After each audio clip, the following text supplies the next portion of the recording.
Halo teman-teman, kami dari kelompok 2. Apa itu demokrasi Pancasila?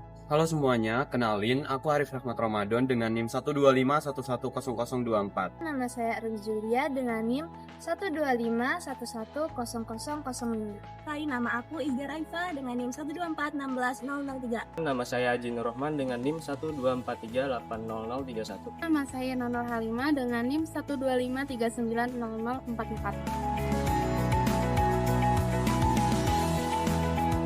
Dalam video kali ini, kita akan mengajak kalian untuk memahami dan menerapkan demokrasi Pancasila dalam kehidupan sehari-hari. Selama ini banyak yang mengira bahwa demokrasi hanya terjadi saat pemilu. Padahal, demokrasi juga terjadi dalam hal-hal kecil yang kita lakukan setiap harinya.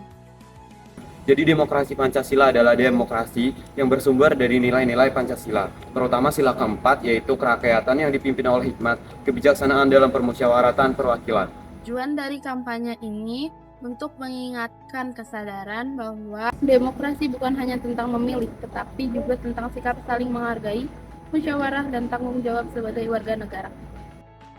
Demokrasi ini menjunjung tinggi nilai keadilan, persatuan, serta penghormatan atas hak dan kewajiban setiap individu. Kalian pasti udah nggak asing sama apa itu demokrasi Pancasila. Dalam demokrasi Pancasila, keputusan itu diambil berdasarkan musyawarah untuk mencapai mufakat, bukan berdasarkan kepentingan pribadi ataupun golongan.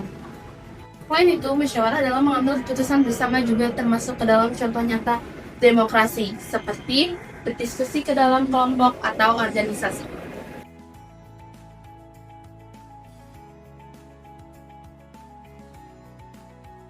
Kehidupan sehari-hari, contoh-contoh demokrasi itu banyak banget loh guys. Nah, misalnya contohnya itu di kampus. Nah, di kampus itu biasanya dalam memilih ketua kelas, PJ kelas, atau ketua angkatan, ketua himpunan, ketua UKM gitu. Itu kan semuanya ada hak untuk memilih dan memberi pilihan guys. Jadi itu juga merupakan contoh demokrasi. Ini kita butuh ketua dibuat rezeki. Betul tuh. Tapi kira-kira siapa yang cocok? Gue aja deh yang jadi ketua kelompok. Kenapa harus Allah? Ya kan gue cowok sendiri di kelompok ini. Terus kalau cowok ini cewek nggak bisa. Ya bisa aja sih, tapi lebih ke cowok nggak sih kalau jadi ketua itu? Tapi kalau dia aja nggak ada feeling lo bisa jadi ketua kelompok. Kok gitu sih? Gue kan cuma nyampein pendapat gue. Ya udah, lu mau pilih siapa nih jadinya? Udah sih, ini kita penting aja gak sih? Iya sih, karena kan suara kita semua juga tuh penting. Iya betul. Oke, ya udah, kesempatan nih kita pilih aja nih.